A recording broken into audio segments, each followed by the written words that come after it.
Bismillahirrahmanirrahim. Assalamualaikum warahmatullahi wabarakatuh. Syukur Alhamdulillah kita bisa berjumpa lagi di channel ini. Salawat dan salam selalu tercurahkan kepada junjungan kita Nabi Agung Muhammad Sallallahu Alaihi Wasallam. Allahumma sholli ala Sayyidina Muhammad wa ala ali Sayyidina Muhammad. Harapan dan doa saya semoga saudaraku semuanya selalu diberikan kesehatan, dilapangkan rezekinya, diampuni dosa-dosanya, dan dipanjangkan umurnya. Amin ya robbal alamin. Pernahkah kita tanpa sadar membicarakan keburukan orang lain? Atau mendengar seseorang menggunjing, lalu kita ikut menimpali? Hati-hati, karena tanpa kita sadari, kita telah terjerumus dalam dosa besar, yaitu ghibah. Sahabat beriman yang dirahmati Allah, sebelum kita masuk lebih dalam, mari kita pahami dulu apa itu ghibah.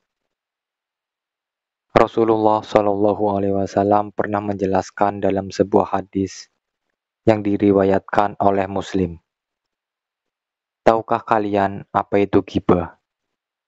Para sahabat menjawab, Allah dan Rasulnya lebih mengetahui. Kemudian Rasulullah Shallallahu Alaihi Wasallam bersabda, ghibah adalah engkau menyebutkan sesuatu yang tidak disukai oleh saudaramu di belakangnya. Lalu seseorang bertanya, bagaimana jika yang aku katakan itu benar? Rasulullah Shallallahu Alaihi Wasallam menjawab, jika memang benar, berarti engkau telah menghibahnya. Dan jika tidak benar, maka itu adalah fitnah. Hadis ini menunjukkan betapa berbahayanya ghibah. Bahkan, meskipun apa yang kita katakan itu benar, tetap saja itu termasuk dalam dosa ghibah. Ghibah bukanlah perkara ringan, karena dalam Al-Quran, Allah Subhanahu wa Ta'ala mengumpamakan perbuatan ini seperti memakan daging saudara sendiri yang sudah mati. Allah berfirman dalam surah Al-Hujurat ayat 12. Dan janganlah sebagian kalian menggunjing sebagian yang lain. Sukakah salah seorang di antara kalian memakan daging saudaranya yang sudah mati? Maka tentu kalian merasa jijik kepadanya. Dan bertakwalah kepada Allah. Sesungguhnya Allah Maha Penerima Taubat dan Maha Penyayang. Ayat ini menunjukkan betapa menjijikan dan buruknya ghibah.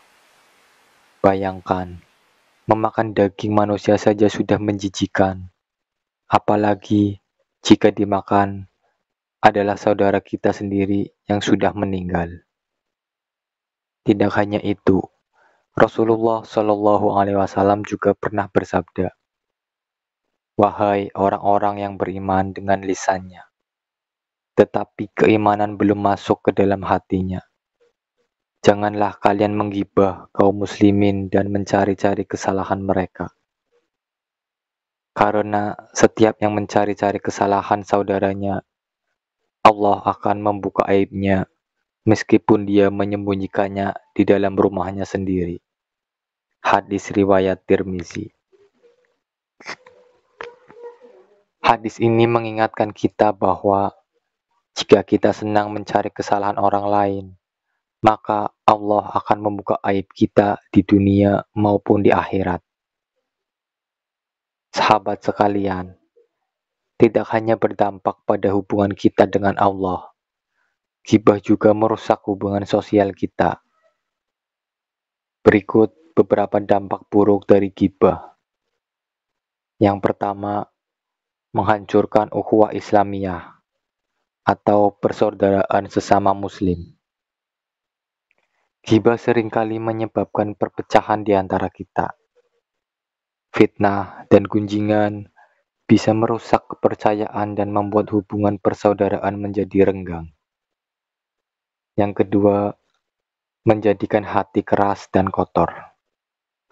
Orang yang terbiasa menggibah akan sulit merasakan ketenangan. hatinya akan dipenuhi dengan prasangka buruk, iri, dan dengki terhadap orang lain. Yang ketiga, menghapus pahala kebaikan. Imam Al-Ghazali dalam kitab Ihya Ulumuddin menyebutkan bahwa ghibah bisa membuat pahala kita berpindah kepada orang yang kita gunjing. Di akhirat nanti, orang yang kita gibahi akan mengambil amal kita sebagai bentuk balasan atas perbuatan kita. Bayangkan, kita sholat, puasa, dan bersedekah, tetapi pahala kita habis hanya karena kebiasaan menggibah.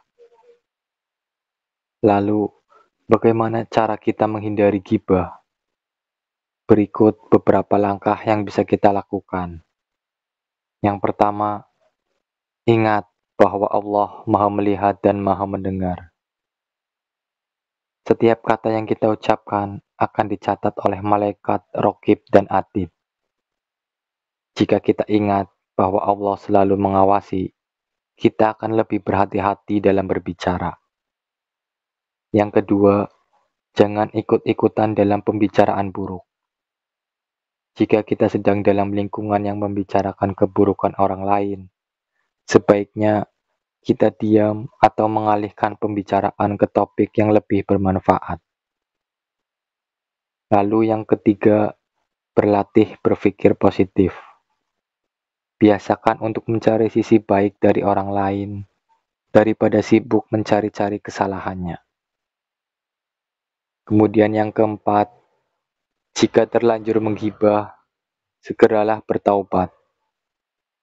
Taubat dari gibah tidak hanya dengan meminta ampun kepada Allah, tetapi juga meminta maaf kepada orang yang kita gunjing. Jika tidak bisa secara langsung, maka doakanlah kebaikan untuknya.